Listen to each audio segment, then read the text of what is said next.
В оккупированном Крыму продолжается суд по делу заместителя председателя Меджлиса крымско-татарского народа Ахтема Чийгоза. Заседание проходит в рамках дела 26 февраля. Накануне допрашивали так называемых потерпевших, бывших украинских милиционеров и представителей крымской самообороны.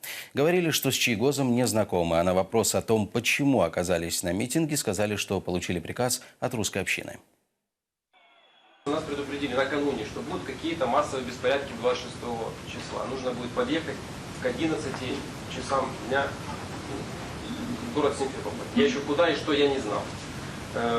Получается, 26 числа утром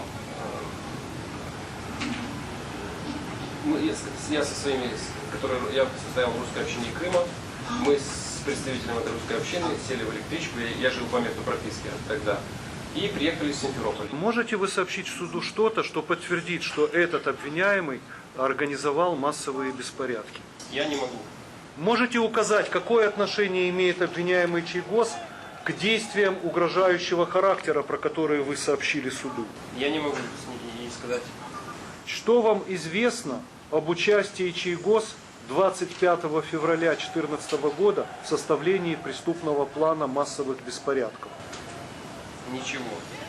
Что вам известно о выполнении Чийгоз функции подыскания и оповещения участников митинга?